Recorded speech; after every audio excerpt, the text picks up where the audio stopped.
En el nombre del Padre, del Hijo y del Espíritu Santo. Amén. Ven Espíritu Santo, ilumina los corazones de tus fieles y enciende en nosotros el fuego de tu amor. Envía, Señor, tu Espíritu y todas las cosas serán creadas y renovarás la faz de la tierra. Te pedimos, Padre, que envíes tu Espíritu que inspire nuestros corazones, nuestra inteligencia y nuestra fortaleza, para que podamos serte fieles en seguimiento de tu voluntad. Por Cristo nuestro Señor. Amén. Padre, Hijo y Espíritu Santo. Amén. Bueno, muy buenas tardes a todas, a todos. Vamos a continuar nuestro curso. Como ustedes pueden ver, aquí tenemos los 4 temas que vamos a tratar nosotros. Hemos visto ayer el ser imagen de Dios y hoy día vamos a ver el pecado como ruptura de la comunión con Dios. Y luego, la próxima clase, veremos la gracia en el Antiguo y el Nuevo Testamento y finalmente volveremos sobre la conversión y el crecimiento espiritual de cada uno. Ese siempre para nosotros va a ser el curso. Entonces, hoy día vamos a ver este segundo tema que es el pecado, como ruptura del amor de Dios. Muy bien. Pues vamos a comenzar entonces, antes de partir la clase, con preguntas que tengan de ayer. Entonces, antes del tema de hoy, vamos a hacer siempre preguntas y después se sigue con lo que viene. Dígame la pregunta. Muy buena pregunta.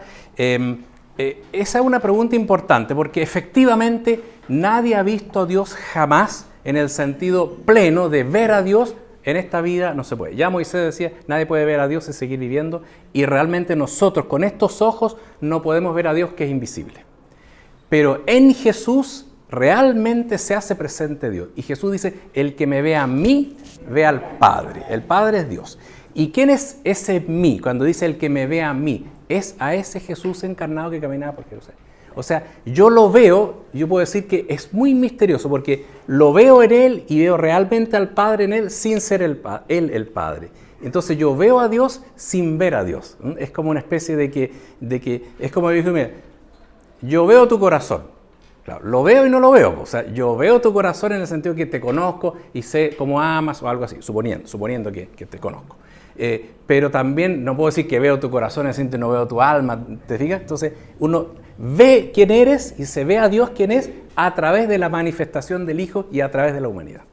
Exactamente. Fíjense ustedes que Elías es bien interesante porque tú dices siente el viento, esa es la traducción que aparece en todas las Biblias, pero en realidad lo que dice es quería ver a Dios y entonces viene un trueno y no era Dios, y viene un rayo tampoco, y viene un terremoto y no era Dios, y después dice, y después escuchó como un silencio, o sea, no habló nada, y ahí pasó Dios. O sea, justamente lo veo en no verlo.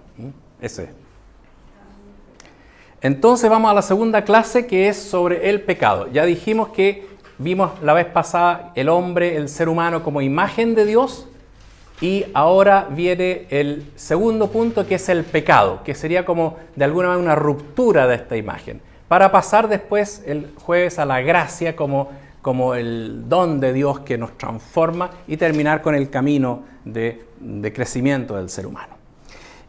Para hablar del pecado yo voy a hacerlo en 8 puntos, ¿ya? Bueno, pueden ser 7 u 8, pero más o menos esa es la idea. Y voy a partir con una introducción para entender de qué estamos hablando. Estamos hablando de pecado. ¿Qué significa pecado? Si uno le pregunta, en la calle a alguien y te va a decir, pero si yo no... ¿Qué pecado tengo, Señor? Y tiene razón si es que la persona no es creyente. El pecado es un concepto teológico. Tiene que ver con que yo me relaciono con Dios o daño esa relación con Dios. Si yo considero que no existe Dios o considero que no es necesaria ni hay relación con Dios, la persona dice, no hay pecado. Y tiene razón en el sentido de que el pecado es relación o no con Dios, ¿se fija? Es la ruptura. Entonces, si alguien que no tiene esa conciencia, nunca va a hablar de pecado. Va a hablar de mal, va a hablar de hacer daño, va a hablar de equivocarse, pero pecado es un concepto teológico. ¿De acuerdo? Que es importante, bien importante eso, porque es un dato que solamente parte de la fe. Y está relacionado con el mal, por supuesto. Y vamos a ver eso en el sentido que el pecado, lo que rompe mi relación con Dios, siempre es un daño a mí o a los demás. Por lo tanto, efectivamente, el pecado tiene que ver con el mal, pero es el aspecto de la relación con Dios que se rompe por el mal que yo hago. ¿Me perciben, no? Entonces es bien importante distinguir eso, porque si uno le puede decir a alguien que no es creyente y dice, oye, estás cometiendo un pecado, te va a decir, ¿y por qué? ¿Qué es pecado? Y tiene razón, porque él no tiene conciencia de relación con Dios, entonces no tiene conciencia de que lo que está haciendo le rompe su relación con Dios. En cambio, uno le puede decir, eso que estás haciendo te hace daño, o hace daño a otra persona. Eso sí tiene que entenderlo, porque eso sí que lo podemos saber todos los seres humanos. En cambio, el pecado es un concepto que tiene solamente el que entiende su vida en relación con Dios. Entonces, en realidad, lo que quiere decir el pecado es simplemente es el daño o la ruptura o la dificultad que uno tiene o sí, diríamos como que uno daña esa relación que uno tiene que tener con Dios. Ese es el pecado en forma general. Ahora voy a explicarlo con más en detalle, ¿no? Pero como el pecado es un concepto teológico que tiene que ver de mi relación con Dios, hay que entenderlo nunca aislado, sino que junto a otros dos conceptos que son muy importantes. El primer concepto es que el pecado es verdad que es el daño que uno hace en relación con Dios, pero está adentro, podríamos decir, o está como cubierto por un deseo anterior de Dios de querer que haya una relación con nosotros. O sea, lo primero es la gracia, el don de Dios, la entrega de Dios por nosotros, a la cual yo puedo pecar rompiéndola o dañándola o no aceptándola. ¿Se fijan? Entonces, lo primero es que hay desde que yo fui creado como imagen de Dios, por eso hablé de la imagen primero, desde el momento que yo fui creado como imagen en el paraíso, es decir, en relación con Dios, amando a Dios, mirando a Dios, entonces yo puedo pecar. Pero antes de que yo pecara, Dios me amaba. Y aun cuando yo peque, Dios me sigue amando y me sigue invitando a la conversión. Y en segundo lugar, el pecado, junto con estar como ser como el anverso, en lo contrario de la relación con Dios, el pecado siempre está aparcado también por el deseo de Dios de perdonar. De perdonar. Nunca hay que tener conciencia de pecado sin tener conciencia de que yo estoy rompiendo un amor de Dios previo y que a pesar de que he pecado, Dios quiere perdonarme. O sea, el pecado está en el medio de dos actos de amor previos, incondicionales. El perdón de Dios es incondicional y el amor de Dios es incondicional. Y yo solamente tengo que volver a recuperar aquello que Dios ya me ofrecía antes y me seguirá ofreciendo después. Por eso vamos a hablar del pecado y todos los males que trae el pecado y todos los detalles, pero entiéndanmelo siempre que está dentro de dos amores primeros. Es como cuando un papá o una mamá como que reta a su hijo y le dice, no, esto no lo puede hacer y por haber hecho esto hoy día no va a salir. Ese acto, que es como fuerte, está enmarcado en un amor previo del papá y un deseo de que el niño se porte bien y un deseo de que a través de eso el niño no vuelva a hacer una cosa que le hace daño. ¿Se fijan? El pecado siempre está en ese contexto. ¿Estamos claros? Por eso que se relaciona con ruptura. Por eso que es ruptura con Dios. Porque hay algo previo. No es lo primero el pecado. Lo primero es la imagen, la relación, la gracia, el amor de Dios. Bien. Para entender, pero uno puede decir, bueno, pero ¿cómo lo entiende la Biblia? Entonces voy a recorrer un poco algunos pasajes, o sea, algunos conceptos del Antiguo Testamento y del Nuevo. Fíjense ustedes que en el Antiguo Testamento utiliza, nosotros hablamos de palabra pecar, como una palabra, pecar. Pero en el Antiguo Testamento aparecen 5 palabras. La palabra pecar la utiliza, hay 5 conceptos que dicen pecar. Y que si utiliza 5 conceptos es porque de alguna manera los 5 dicen algo del pecado. Y es la suma de todo eso. O un aspecto más que otro. Entonces, y son 5 palabras que no las voy a decir, por supuesto, pero la primera palabra en vez de decir pecar, dice erró en el blanco. Cuando en vez de alguien dice, oye, pequé, en el Antiguo Testamento diría, usted no la chuntó en el blanco. ¿Se fija? Pero perciben la importancia de eso, ¿no? El pecado es que yo me equivoqué, no acerté a lo que tenía que hacer. Entonces, la primera cuestión del pecado, porque si no uno piensa el pecado es maldad, un fascineroso, una persona canalla. No. Para el Antiguo Testamento, el primer punto del pecado es errar en el blanco. O sea, yo debería haber acertado al medio para ganar el concurso, no sé, el tiro al blanco, ¿no es cierto? O los patos que uno le pega, ¿no? ¿Se ha fijado? En la feria, ¿no? Y la chunta, entonces, no la acerté, sería un pecado. Esa es una primera forma de llevar pecado. Entonces, yo voy a decir estas 5 y ustedes tienen que ir pensando, no en sus pecados, en cualquiera, pero uno tiene que pensar en los de uno en realidad nomás. Y uno diga, a ver si en realidad, efectivamente, cuando yo he cometido estos pecados, en realidad tengo esas 5 cuestiones. Entonces, no acerté. La segunda forma, que también es muy lo dicen, es encurvarse o darse vuelta para el lado. Entonces, uno va caminando para allá y como que de repente se da vuelta para el lado y sale para el otro lado.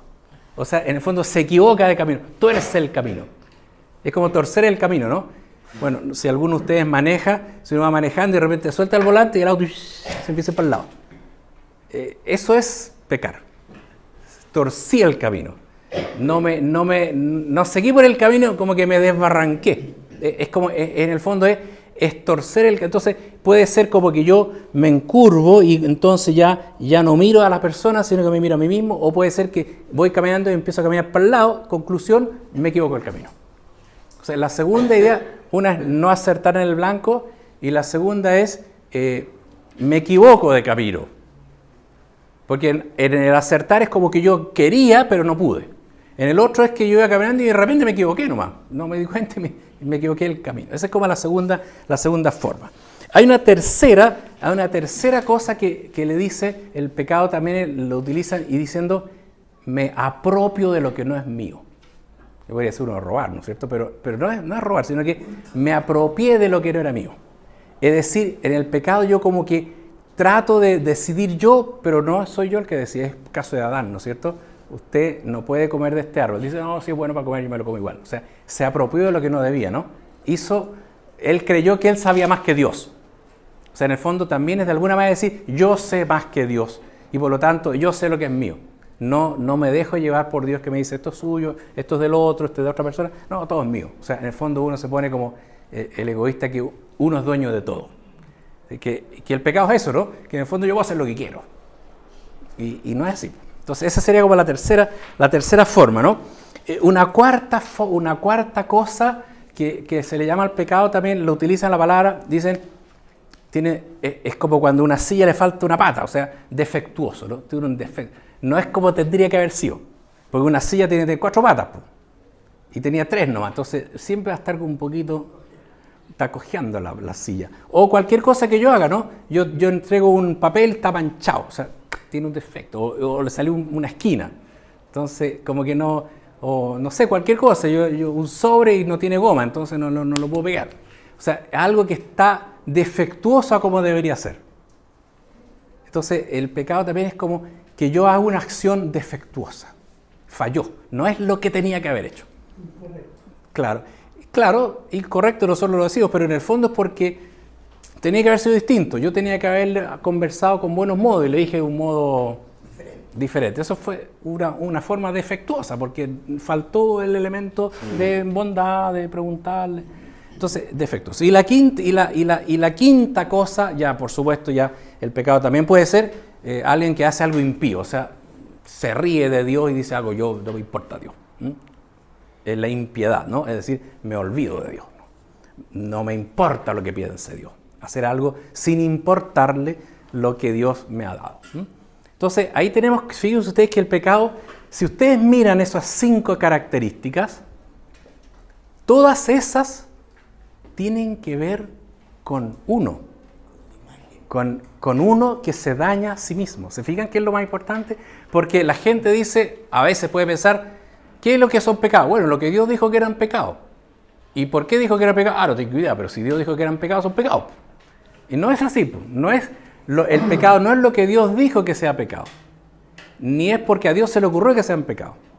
Sino que son problemas que tiene el ser humano que no cumple su imagen y esos son pecados. Entonces es el ser humano que no cumple lo que está llamado a hacer y por eso rompe su relación con Dios y se daña a sí mismo. Entonces siempre es así. Sí, por supuesto. Pero estamos pasando de a poco en que si toda acción que no tiene amor es pecado, pero eso es muy general decirlo. Entonces estoy tratando de explicar como los detalles, ¿no? Pero efectivamente en todas esas acciones que yo hago defectuosas, llamémosle, estoy faltando al amor, a la relación con Dios, o estoy faltando a alguien, ¿no? Entonces ese es el punto. Ahora, todavía tengo que decir varias cosas más, se les va a aclarar más completamente el tema del pecado, ¿no? Entonces, si nos miramos en el Antiguo Testamento, en el fondo lo que el pecado es una acción del ser humano que no cumple su objetivo como ser humano y por lo tanto al no cumplir su objetivo, que es su relación con Dios, daña esa relación. Y que está dentro del llamado que Dios le hace a convertir. Eso es el pecado en el Antiguo Testamento. Y luego viene el Nuevo Testamento con nuevas cosas. Y entonces, ¿qué ocurre con el Nuevo Testamento? Por supuesto, para el Nuevo Testamento utiliza una única palabra, pero que tiene todos estos sentidos, ¿no? O sea, el Nuevo Testamento asume que el pecar significa todas estas cosas que he dicho. Pero fíjense ustedes que si ustedes leen el Nuevo Testamento entero, así, completo, habla poco del pecado, como tal. Habla, pero poco. En realidad habla mucho más y en realidad no habla casi del pecado, sino que habla de que Cristo viene a perdonar los pecados. Entonces habla del perdón de los pecados, no del pecado. No se centra en el pecado, sino que habla del perdón de los pecados. Y por lo tanto, lo más importante es que el centro del Evangelio no está en el pecado, sino en el perdón del pecado y que Jesús viene a buscar al pecador. ¿Te fijas que es distinto? Que es muy importante tener presente, porque en el fondo muchas veces nosotros entendemos el cristianismo, o podríamos llegar a entender el cristianismo como una lucha contra el pecado, que es un aspecto, pero es un aspecto secundario respecto a lo primario. Lo primario es que Dios viene a perdonar el pecado, que Dios da su gracia y que Dios ama. Entonces, en el Nuevo Testamento, lo primero importante, el centro del tema del pecado, está dado por Jesús, que viene a perdonar el pecado y viene a traer su perdón, que es el de Dios. Dicho eso, lo podemos ver ese punto lo podemos ver como en 4 aspectos, ¿no? El primer aspecto, y que está dado con máxima claridad en la muerte de Jesús, el primer aspecto es que Jesús vence el pecado. Porque Él, a pesar de que pecan contra Él matándolo, Él perdona hasta el último instante y por lo tanto Él vence el pecado. Porque su amor es invencible y su deseo de amar es invencible, su anuncio del perdón es a toda costa y cuando está en la cruz y lo van a matar, Él dice, Señor, perdónalos porque no saben. O sea, Él venció el pecado porque nadie le quitó su amor y nadie le quitó la capacidad de perdón. Perdonó a pesar de todo lo que hizo. Entonces, si matamos al mismo Hijo de Dios y nos perdonó, entonces quiere decir que todos nuestros pecados, mucho menores que eso, están todos perdonados. O sea, Dios quiere perdonar. Ya vamos a ver que también uno tiene que pedir perdón también en muchos momentos, ¿no? Pero básicamente uno parte del punto fundamental de que Dios vence el pecado y Dios viene a perdonar los pecados. El tercer punto, segundo y tercer punto en esto, que también lo describe mejor, es que, y aquí está algo que ustedes verán muchas veces, Jesús, llamémoslo con la frase, Jesús come con los pecadores. O sea, Jesús se acerca al pecador. O sea, no solo perdona, no solo vence el pecado, sino que se acerca al pecador. Tanto así que se acercaba de tal manera que los fariseos se escandalizaban. Le decían, ¿cómo tú comes con pecadores? ¿Cómo tú estás con los pecadores? Y él dice, y entonces, ¿qué dice Jesús? Y aquí está la clave, si ustedes leen Lucas 15, porque le dice, ¿cómo tú comes con los pecadores? Y entonces Jesús dice, lo que pasa es que había un padre misericordioso que tenía 2 hijos y uno se fue y lo perdonó igual. Así Dios perdona a todos nosotros. O sea, en el fondo diciendo Jesús, yo me acerco a los pecadores porque como soy la imagen de Dios y la presencia de Dios, y el que me ve a mí ve al Padre, si yo, Jesús dice, yo me acerco al pecador y como con el pecador y no lo abandono, entonces Dios come con el pecador y no lo abandona, porque Él es la presencia del Padre. Entonces, en el fondo lo que está diciendo que Dios viene y se acerca al pecador, que es muy importante, porque nosotros cuando acentuamos, sobre esto vamos a volver, pero es algo que recurrente, si nosotros vamos centrando nuestro cristianismo en lo que es pecado y lo que no es pecado, lo que es bueno y lo que es malo, y que hay que hacer esto y no hacer esto otro, y que los que hacen esto está malo, si uno lo centra en eso, pierde totalmente de vista un elemento central del Evangelio, que Jesús se acerca al pecador y que el pecador nunca se debe sentir marginado. Porque nunca, ni un pecador se sintió marginado con Jesús. Si nosotros hoy día en nuestra iglesia o en el mundo hay personas que se sienten marginadas de Dios, hay algo que nosotros no estamos haciendo bien. Porque es lo contrario a lo que hizo Jesús, que se acercó a todos los pecados. Nadie se sintió nunca marginado. Ahora, luego los invita. Por supuesto, a la mujer le dijo, ándate y no peques más. Y a Zaqueo le dijo, ven. Y entonces él se convirtió. O sea, siempre es así. Siempre la persona luego tiene que ir caminando.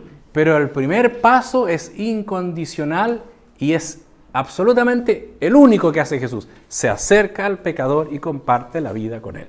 Y eso es lo que la iglesia tiene que hacer siempre. No puede no hacerlo, porque eso es el evangelio más puro. Entonces, siempre tiene que acercarse. Entonces, en ese sentido, tenemos ese elemento que es importante de que Jesús acompaña al pecador y siempre va a estar como acercándose a él y entrando en contacto con él. Un cuarto elemento que también tiene el texto es el Evangelio de San Juan. El Evangelio de San Juan, Jesús ahí centra todo, dice, el pecado al final es no creer en el Hijo de Dios. Ese es el gran pecado. Por eso dice, ustedes no han creído en el Hijo de Dios y por eso permanecen en el pecado. Entonces como que centra al final, el pecado es no creer en Dios o no creer en Jesús, no reconocer, falta de fe, la falta de fe. Que es importante tener presente eso porque al final eso es lo más importante en la vida, encontrarse con Dios, tener fe. Con esto yo no quiero decir que los que no crean son pecadores, eso solo Dios sabe porque probablemente no han encontrado ninguna razón para venir o no han tenido un misionero que les ayude o lo que sea. No, por eso no juzgamos eso. Lo que sí tenemos que tener claro es que cualquier persona, cualquier cosa es secundario respecto a lo único importante en la vida humana, es que yo me encuentre con Dios. Y todo lo demás en la vida me tiene que llevar para eso. Si yo me equivoco en otras cosas, está bien, está mal, me hace daño, pero el más daño es alejarme de Dios. Y eso es lo que uno tiene que tratar siempre de estar atento a eso. Y luego eso aparece en Juan. El pecado es no querer acercarse a Dios. Y luego viene San Pablo que agrega otro elemento del pecado que también es importante tener presente. Y dice, San Pablo dice que nosotros, los seres humanos, de alguna manera estamos como esclavizados del pecado. Estamos como esclavizados al pecado. O como diríamos, nos dice, nos tiene esclavizados al pecado y la fe nos libera. Pero la fe nos libera porque yo creo en Dios que me salva. Y dice, y el pecado es creer o querer que yo con mis propios méritos me salvo. Y no me resulta. Porque uno nunca puede ser bueno. Puede ser lo mejor, puede ser muchas cosas. Pero la salvación es donde. Entonces San Pablo dice, al final, el gran pecado es no pedirle la ayuda a Dios. Ese es el punto, ¿no? El pecado no es que tú te enredes en un problema. El problema es no pedirle a Dios que te ayude. Y a la iglesia y al mundo, ¿no? Ese es el mayor pecado. Y eso es querer salir por sus propios medios. Y nadie sale por su propio medio. Claro que hay que hacer esfuerzo, cambiar, pero en el fondo Dios es el que me salva, es Él el que me justifica. Entonces Pablo insiste mucho. Pablo insiste mucho porque es su experiencia. Él también había perseguido a la iglesia, se había portado mal en su vida. Queriendo ser bueno, se había equivocado el camino. No le había chuntado. ¿No es cierto? Igual que... Pero de repente Dios aparece en su vida y se cae al suelo y se convierte. Y él dice, esto fue un regalo de Dios. Yo no hice nada. Simplemente Dios salió. Entonces, la vida se sale del pecado solamente con la ayuda de Dios. Entonces, lo que uno tiene que hacer es simplemente levantar la mirada y decirle, Dios mío, ayúdame. Estoy en el abismo. Desde el abismo clamo a ti, Señor. ¿Se acuerdan de ese salmo tan bonito? Que también indica la muerte, que indica, desde el abismo clamo a ti, Señor. ¿Cuánta gente a veces está en el abismo y dice, a veces gente se desespera y dice, no, ya estoy perdido, mejor, ya. Total, si ya estoy mal y estoy condenado, mejor sigo haciendo lo mismo y ya. No, pues, justamente lo contrario. Desde el abismo clamo a ti, Señor, sácame, libérame. Porque además en ese abismo yo solamente sufro. Entonces para Pablo es muy relevante eso, que el pecado es siempre un llamado a la fe, a la petición de ayuda, a la confianza en Dios, que quiere perdonar, que quiere justificar. Y dice, y Dios purifica, justifica, hace justo y bendice. Y eso lo vamos a ver después en la gracia. Dios me libera totalmente de mi mal, de mi pecado, y me purifica. Y por último, si miramos el Apocalipsis, tiene otra faceta, ¿no? No sé si ustedes han leído el Apocalipsis. El Apocalipsis es un libro muy, muy interesante. Claro que la gente no lo entiende mucho porque es muy simbólico, es totalmente simbólico. Ahora, la simbología no es la simbología astral de Nostradamus, no es la interpretación correcta. La simbología del Apocalipsis está en el Antiguo Testamento, o sea, son los gestos del Antiguo Testamento los signos del Antiguo Testamento los que me explican el Nuevo Testamento y el Apocalipsis. Entonces, lo que hace el Apocalipsis es mostrar, dice, en la vida, dice, la vida humana es una lucha. Es una lucha entre el bien y el mal. Que eso lo dice todo el mundo, ¿no? Aquí hay bien y mal. Y se lucha y uno va al bien y el mal. Y uno tiene un angelito y un demonio. Entonces uno está siempre ahí para un lado y para otro, ¿no? El bien y el mal. Entonces la gente dice, como hay bien, hay mal. Entonces a veces te bendicen y otras veces te ojean. Pero eso no es el Apocalipsis. El Apocalipsis efectivamente dice, hay una lucha entre el bien y el mal. Pero dice dos cosas importantes. Una, que el bien, que es Cristo, es muy superior al mal, que es la bestia.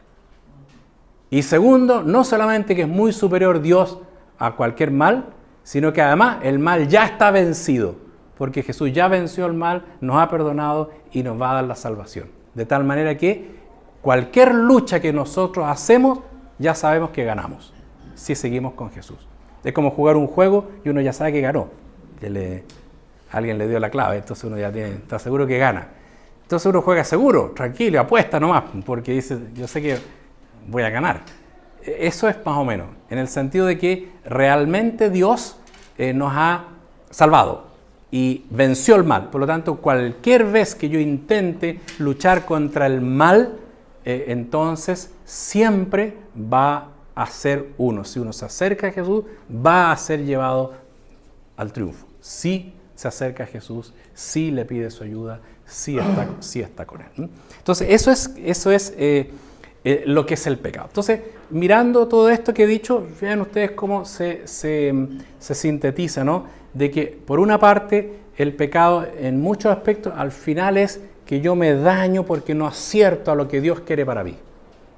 Pero por otra parte, Dios me da toda la fuerza para acertar bien, para salir de eso, para recibir el perdón, para caminar y para santificarme. Ese es el pecado y el concepto teológico de pecado.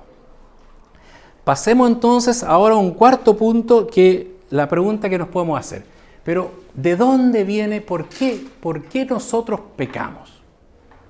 ¿Por qué pecamos? Y es una pregunta bien complicada, ¿no es cierto? Porque Pablo dice, me pasa algo tan raro, que no hago el bien que quiero y hago el mal que no quiero. Como que hay algo misterioso. ¿Tiene que ver con el pecado original? Sí, y ya vamos a ver eso el viernes. Pero hay otra razón anterior y que es más, diríamos, filosófica. Y es que Dios nos creó libres. Y nos creó libres porque la libertad es esencial para poder amar. Y como Dios es amor y nos creó para amarnos y ser amados por Él, y que nosotros lo amemos, es indispensable ser libre. Nadie ama obligadamente. Entonces, no puede haber un amor que no sea libre. Si yo obligo a alguien, me va a engañar, me va a decir que me ama o va a figurar, a simular que ama, pero no ama porque no es libre. Aquí, la única alternativa para amar es ser libre. Entonces, la vida humana es libre. Somos libres. Y entonces, el tema fundamental es que como somos libres, pero además somos frágiles, porque nadie sabe todo, ¿no es cierto? Nadie es perfecto. Entonces, en nuestra libertad, queriendo hacer el bien, muchas veces no hacemos el bien. Porque cada vez que, fíjense ustedes, cada vez que ustedes toman cualquier decisión, la toman porque piensan que eso es bueno. O porque les hace bien, porque les gusta, porque tienen ganas, porque alguien se los pidió, o sea, por una cosa buena. Entonces, uno diría, siempre que hacemos un acto libre, lo hacemos porque vemos en eso algo bueno. Entonces, ¿por qué hacemos algo malo? Muy simple, porque como no vemos todo, nos parece que es bueno, pero algo que no era tan bueno. Entonces, de repente dice alguien, mira, hay un sándwich. Está rico ese sándwich. Me lo quiero comer, po. Y es bueno, me hace bien, tengo hambre, y tomo el sándwich y me lo como. Así aparece bueno. Pero después llega la señora y dice, no, pues si es mi sándwich, es lo que tiene para almuerzo.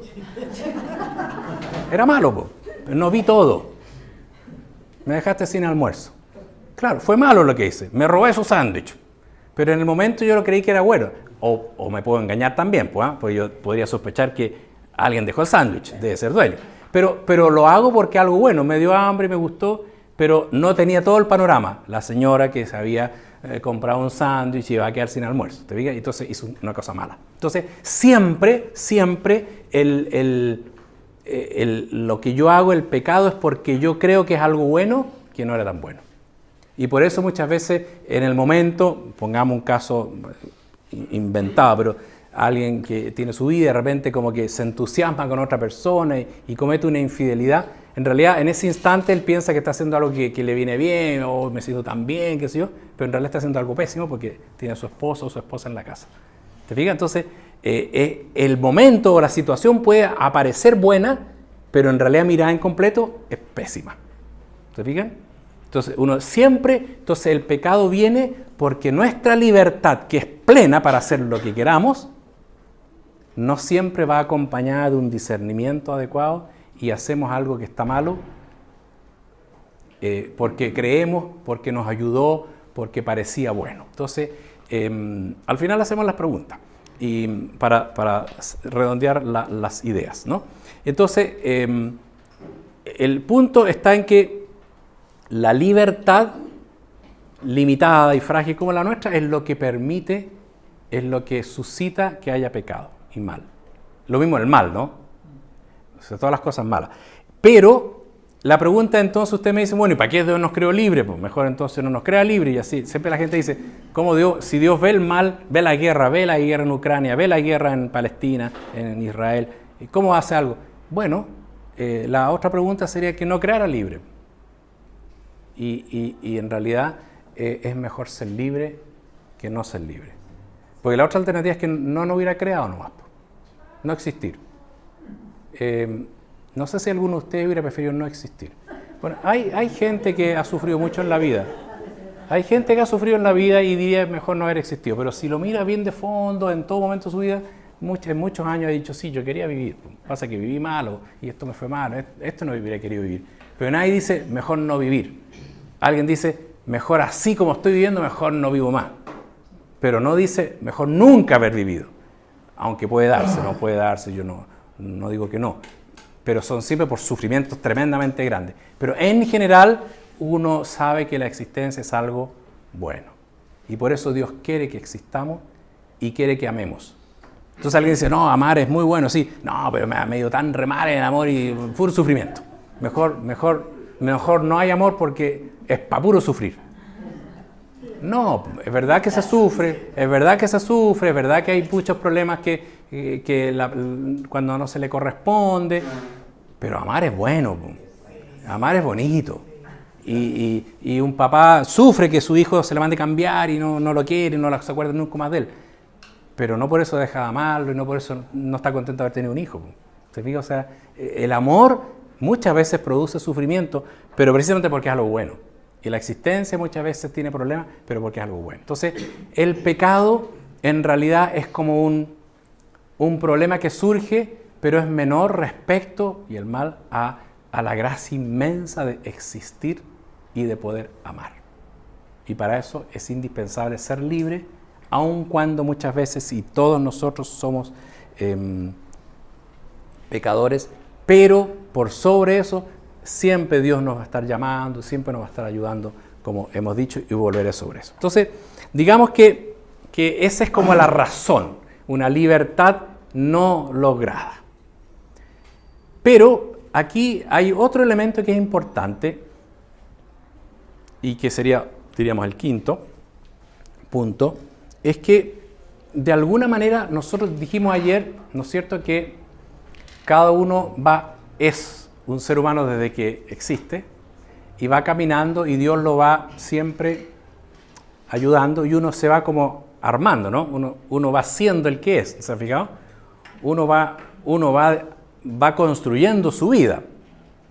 Entonces, por ejemplo, cuando ustedes se casaron, o alguno de ustedes que se vaya a casar, desde ese instante hasta el final va a construir su matrimonio. ¿Y cómo va a ser el matrimonio? Como lo construyeron, ¿no les parece? O la esposa y el esposo va a ser esposo como él se fue construyendo como esposo, ¿se fijan? Y también, y así como hijo, como trabajador, como profesor, uno se va construyendo siendo el mismo, pero entonces en esa construcción, en esa historicidad, en ese caminar que uno va desarrollándose, sacando todas sus virtudes, desplegando todas sus habilidades, en ese mismo caminar también uno va agregando los pecados, ¿no es cierto? Y cualquier cosa mala que uno haga, queda. Y la tiene que cargar. Bueno, pide perdón, repara, pero muchas veces eso significa cargar. O sea, si alguien robó y lo pillaron, ya puede devolver las cosas, puede pedir perdón, pero va a pasar en la cárcel igual. O sea, tiene que cumplir. O sea, siempre el mal que uno haga trae ciertas consecuencias y uno siempre puede ir saliendo, pero uno va dejando en sí mismo huellas. Entonces el pecado también lo va uno marcando. Como la conversión y el cambio también, como el amor y el perdón también. Como la conversión uno lo va cambiando y San Pablo era muy re malo en algún punto y pasó a ser muy bueno. Y nunca él siempre se acordó del pasado, pero mejoró. Y así todos nosotros tenemos cosas que nos van cargando para mal y para bien. Entonces, sí hay que tener cuidado de que de alguna manera el pecado a uno también lo puede ir cualificando. Si uno siempre repite lo mismo, al final ese aspecto como que se le enquista, ¿no? Entonces tiene que tratar de luchar siempre con todo, contra el egoísmo, contra la falta de fe o lo que sea, porque de alguna manera el pecado también va quedando, entonces uno tiene que luchar. Por eso la vida es una lucha, sabiendo que siempre en el mal es mucho más grande el bien. Yo una vez fui a una casa y tenía un platito, sabía que los platitos siempre tienen frases, a veces sentencias, entonces decía ahí el plato, decía el bien corre, pero el mal vuela. O sea, en el fondo, que es más fuerte el mal que el bien. Y yo diría en realidad al revés. El mal corre, pero el bien vuela. O sea, siempre hay una lucha, pero el bien siempre es más poderoso que el mal. Por lo tanto, siempre uno puede ir mejorando y siempre puede ir purificando. Pero hay que tener ojo también porque el mal a uno lo va cualificando también de alguna medida.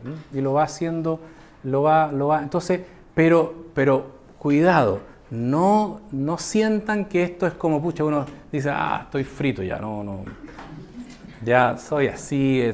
No, porque es verdad que está frito en que en algunas cosas ha hecho mal.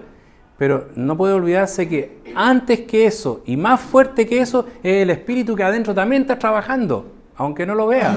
está siempre trabajando el Espíritu. Cuando yo estoy haciendo algo malo y alguien comete un error grave, en ese instante el Espíritu sigue trabajando adentro diciéndole, no lo hagas, mira, date cuenta, y lo va moviendo siempre. Entonces, eso no lo vemos, pero está siempre. Entonces, siempre uno tiene esa lucha y es importante tener presente. Entonces, tengamos presente siempre que uno lucha con el pecado por eso. No tanto porque el hecho puntual lo marca, no, ese hecho puntual pasó, se perdonó, se acabó.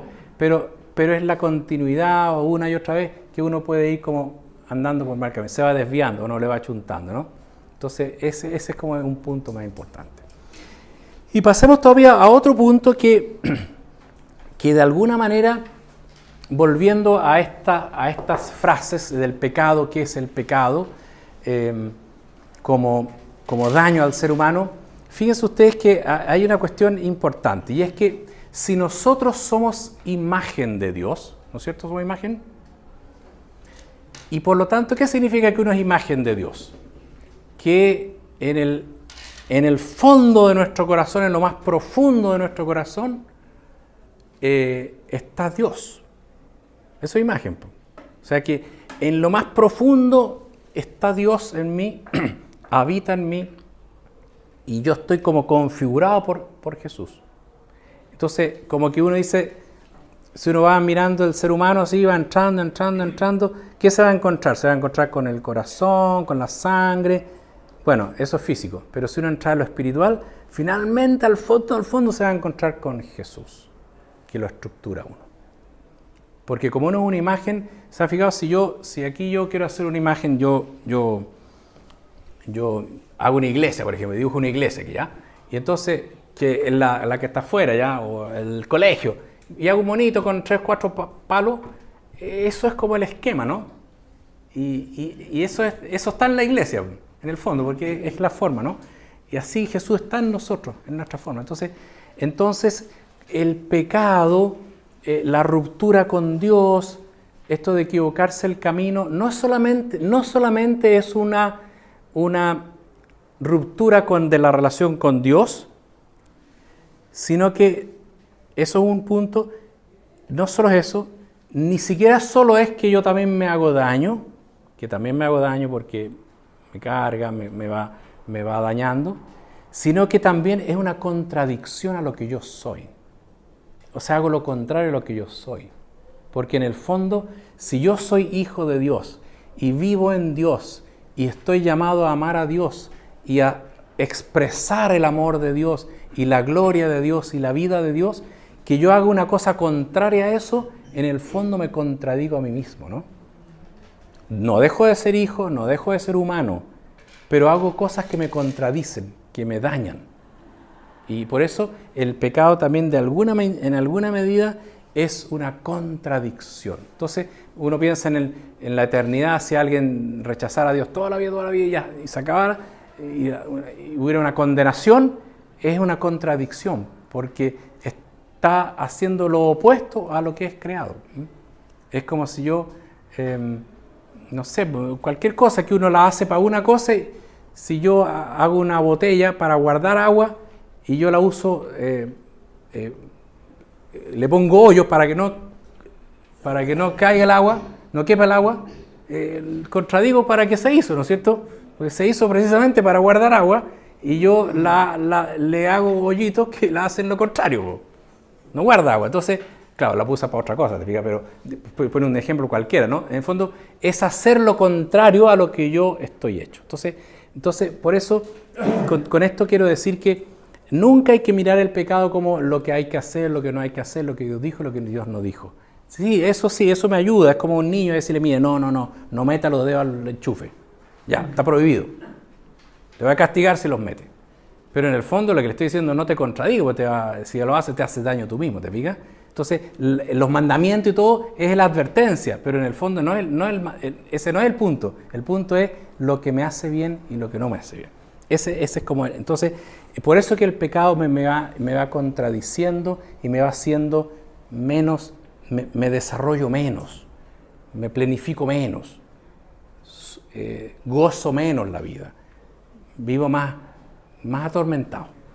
Entonces, por eso es tan importante la liberación de de la conversión, del perdón, porque te libera y te puedes vivir bien y más feliz en lo que eres, ¿no? Eso es muy importante. Y vamos a terminar con dos cosas que voy a describir, unas características que son importantes tener presente y después una última cosa respecto a Dios. De las características, siempre tengamos presente un par de cosas que se sabe bien por el catecismo, pero quiero como repetirlas para que no se olvide. Una cosa es que el pecado como una relación con Dios es un elemento subjetivo, o sea, soy yo el que rompo o no mi relación con Dios. Ahora, también tiene un elemento objetivo, o sea, sacarle el sándwich a otro es un pecado porque yo le robé el sándwich, pero es porque yo quise sacarle el sándwich a alguien que sabía que tenía un sándwich que era de él. Pero el hecho de sacar un sándwich en sí mismo, claro, es malo, pero no lo puedo juzgar. ¿Se fija? Porque depende del contexto, depende de la persona, depende de qué pasó. Puede ser que el que saque el sándwich era un niño que estaba muerto de hambre y el niño tiene derecho a comer y se lo comió porque la mamá no le había dado comida. Entonces hizo algo bien al final, porque era necesitado. Entonces, el dato objetivo es malo, o sea, sacar un sándwich a alguien es malo, pero lo que cualifica si es pecado o no es pecado es mi situación frente a eso. Por eso hay que tener mucho cuidado con juzgar. Y por eso es que hay situaciones objetivas que no son correctas, pero cuidado con juzgar, porque no se sabe todo, se sabe un pedacito nomás. Y Dios es el único que sabe todo, y cada persona. Entonces, siempre saber que lo que es objetivamente malo es malo, pero juzgar jamás, porque solo Dios conoce y el pecado es un elemento personal. Y puede ser que alguien diga, mira, yo vengo aquí y voy a dar una palabra fantástica, y tú dices, qué bueno. Y puede ser que él haya llegado aquí nada más que para que quería ganar gloria y ufanarse y andar contando, y era malo pues, para él, porque en realidad vino por egoísmo nomás, ¿se fija? O porque le iban a dar plata, entonces vino, pero en realidad tú dices, qué hombre tan bueno, mira la charla que nos dio, en realidad vino por ganar plata y no era tan meritorio, ¿no? Por decir algo, ¿no? O sea, por eso que lo objetivo es cuidado, aquí lo subjetivo es para saber si algo es bueno o es malo. Y en ese mismo contexto también hay una graduación de los pecados, una graduación, o sea, hay cosas que son más importantes y otras que son menos importantes. Entonces hay que tener mucho cuidado en la vida humana, hay una jerarquía de verdades, jerarquía en la fe, jerarquía también en la bondad y también, por lo tanto, graduación de pecado. O sea, el primer mandamiento es el primero, por eso se llama amar a Dios sobre todas las cosas. Es el primer mandamiento, es el más importante. No es el quinto, el sexto, el séptimo, que son también mandamientos, pero lo más importante es amar a Dios y amar al prójimo. Y todo lo demás en cuanto me ayudan a amar a Dios y amar al prójimo. Entonces, ahí todas las cosas, cada cosa tiene su graduación, ¿de acuerdo? Entonces, eso también es una segunda cosa importante. No todas las cosas son igualmente malas, algunas son más malas que otras. Y en una persona puede ser mala una cosa y menos mala otra, y en otra persona muy mala esa y menos mala la otra, ¿te fijas? Porque una persona casada, una persona soltera, un sacerdote, una religiosa, cada uno tiene su vida y sus compromisos, que lo que hace es dependiendo su condición. ¿Te fijas? Un trabajador o una persona que estaba allá, cada uno en su condición sabe mejor qué es lo bueno y qué es lo malo, ¿no? Y lo tercero que también que es muy importante es que el pecado, cualquier pecado que uno haga, nunca marca a la persona como que esa persona es eso. Que esto es lo que nosotros siempre tenemos muchos problemas y lo hacemos siempre. Mire, ¿quién fue? El delincuente. Claro, yo entiendo que estamos refiriendo a alguien, persona que está condenado, que hizo una... pero no es solo un delincuente. Es un hijo también, es un padre, es una madre, ¿no les parece? Entonces, la persona, el ladrón. No, pero un poco, sí, claro, robó y cometió una... pero también es una persona que ayuda a otra, o sea, esta está en una situación irregular matrimonial. Sí, pero eso no es toda la vida. También ama, también ayuda, también han formado un hogar, o sea, es distinto, ¿no les parece? O sea, un elemento que puede ser no correcto porque por alguna circunstancia en la vida se llegó a eso, pero no invalida todo el resto de la vida. Po. Uno sigue amando, sigue haciendo el bien, sigue en el contexto que está, independiente a los resultados anteriores o cómo llegó a eso, bueno, pero ahí está haciendo el bien. Entonces, nunca un elemento marca todo, ni hace que todo lo demás sea malo. Po. ¿Se fijan?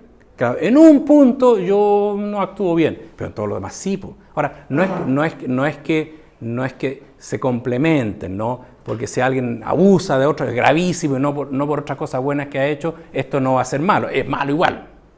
Pero lo que quiero decir es que la persona, aun cuando haga algo muy malo o cosas malas, no por eso todo lo que hace en la vida es malo. Po. Y la persona no puede sentir, entonces yo soy un desgraciado. No soy un desgraciado. He cometido errores, he fallado, pero me he arrepentido y quiero cambiar. Y puedo hacer cosas buenas, y también he hecho cosas buenas y estoy tratando de hacer cosas buenas. Ese es como el punto, ¿no? Entonces siempre tenga presente subjetivo y objetivo, graduaciones de pecado, y que cada maldad que uno hace no me marca todo. Uno está y tiene muchos elementos mal. Y otra cosa que es importante es que todo lo que nosotros hacemos tiene repercusión social. Tiene repercusión social.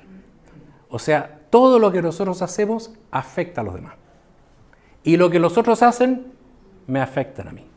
Por eso el pecado siempre tiene una dimensión social. Aunque yo lo haga lo más escondido que hay y nadie me vio, va a afectar a otros. Ahora, cosas afectan mucho más, pero siempre lo que yo haga, entonces, si yo, por ejemplo, estamos todos en el colegio, ya, supongamos, estamos todos en el curso, todo, entonces ya uno copia, el otro también copia, entonces no importa nada, copiamos todo, es un pecado social. O sea, todo el curso. Es que no, lo hicieron todo, no tiene culpa, lo hicieron todo. No, tiene doble culpa porque es un pecado social, lo hacen todo. ¿Se fija?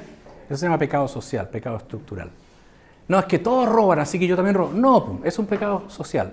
Porque es que en esta empresa todos roban, porque en realidad es la única manera. No, pero es un pecado estructural, ¿se fija? No, es que todos pagan sueldo así, malo. Aunque todos paguen buenos sueldos, es malo para todos.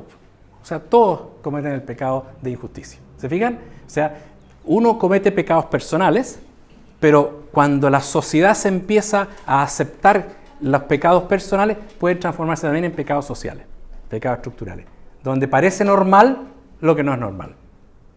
Entonces esto ha pasado en muchas cosas, en que todos roban, o en que todos mienten, o en que todos no sé qué cosas, o que bueno, en realidad claro, en ese ambiente no, todo se le pasa un poco la mano con las chiquillas, pero bueno, no, malo igual, ¿te fijas? Porque es un tema que todos lo hagan, no le quita nada en lo malo, es peor, porque hace que otros que no lo habrían hecho, lo hacen, ¿se fija? Por eso es lo grave del pecado social. Porque no está solamente la persona que hace algo malo, sino que otro que llega con muy buena conciencia y no hace nada malo, al ver que todos lo hacen, dice, no seas tonto, tú ya, termina haciéndolo. ¿Te digas? Que no lo habría hecho nunca si no hubiera tenido ese ambiente que lo hace hacer. Entonces, por eso que el pecado también tiene esa dimensión social y es muy importante, pero lo mismo el bien. Cuando alguien empieza a hacer el bien, cuando alguien perdona, cuando alguien ayuda, cuando alguien es honesto, eso también va creando una virtud social y empieza a crear una sociedad distinta y empieza a crear una acción distinta. Porque eso pasa desde la casa para abajo. O sea, de repente uno encuentra un niño y miente. Bueno, es que en la casa todos mienten. Y papá y la mamá les mentían. Entonces, claro, lo hicieron mentir porque naturalmente lo hacía. Por lo contrario, ¿no? Es que mi papá y la mamá siempre regalaban cosas, son generosos, el niño es generoso. Naturalmente le hace ser generoso, porque vivió ese ambiente, entonces naturalmente es bueno. Entonces es muy importante el pecado social para mal y la virtud social, porque hace que con más facilidad todos hagamos el bien, en una familia, en una sociedad, en un país, qué sé yo. Y yo voy a terminar con una última cosa que mañana podemos seguir el jueves con mucha tranquilidad, y tiene que ver con que el tema del pecado le importa a Dios o no le importa, le interesa o no le interesa a Dios. Le interesa a Dios, le importa mucho. Entonces, ahora, la pregunta es, ¿en qué sentido le importa a Dios? mucha gente dirá, porque castiga y condena, y no le importa por eso. Ese no es el punto, eso no es así. Eso se lo dejamos a Dios. Le importa porque para Dios, Él cuando creó al ser humano, quiere que todos se salven y estén con Él. Entonces le interesa, y el pecado para Él es una preocupación que hace que siempre va a estar atento, siempre va a estar preocupado, siempre va a perdonar, siempre va a volver, siempre va a llamar.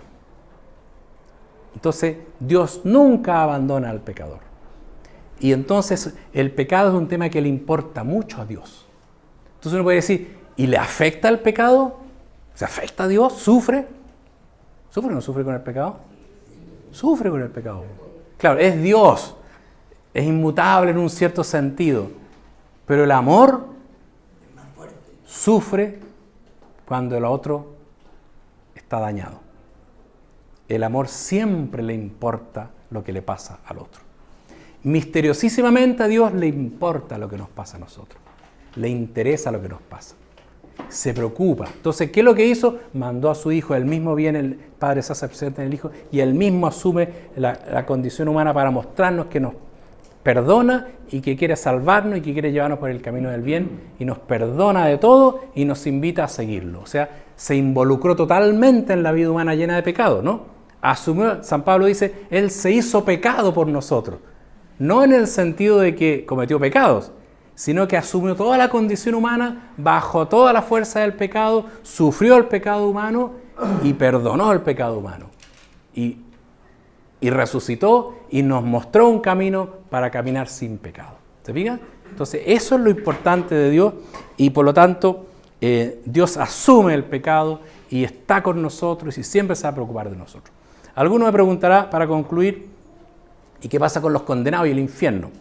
Es un misterio muy complicado, primero porque nadie lo ha visto después, ¿no? Pero sí sabemos un par de cosas. Que el amor es libre. Y el amor siempre tiene dos lados, ¿no es cierto? Si yo amo a alguien, ¿cuántos lados tiene? Dos, uno y yo. Nadie ama a nada, tiene que amar a alguien, ¿no es cierto? Querer a alguien, preocuparse por alguien. Entonces, ese preocuparse por alguien, ese amor, esa relación siempre tiene dos partes. Dios y nosotros. Entonces, Dios nos creó para que estemos con Él, nos invita a estar con Él, nos perdona todos nuestros males, nos ayuda, nos va a conducir siempre, no va a dejar hasta el último día de nuestra vida que invitarnos, pero nunca nos va a forzar. Por lo tanto, siempre va a estar el ser humano, hasta el último día de la vida, siempre va a tener la posibilidad de rechazar a Dios hasta el final. Eso sería la condenación, rechazar a Dios hasta el final.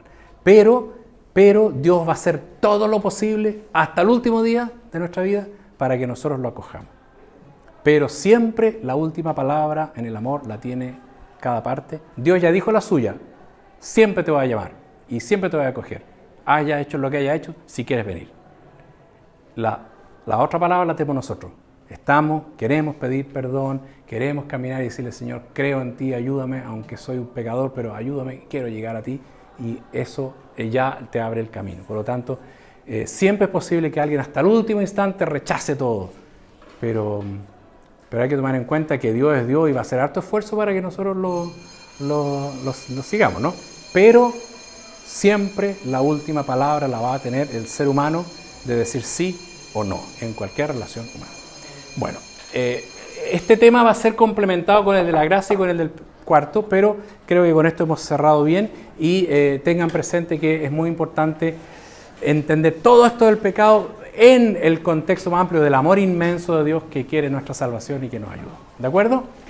Entonces, en la próxima clase, al inicio, yo les dejo todas las preguntas que quieran como ahora, ¿ya? Y ahí vamos distribuyéndonos en el tiempo. Bueno, que le vaya muy bien.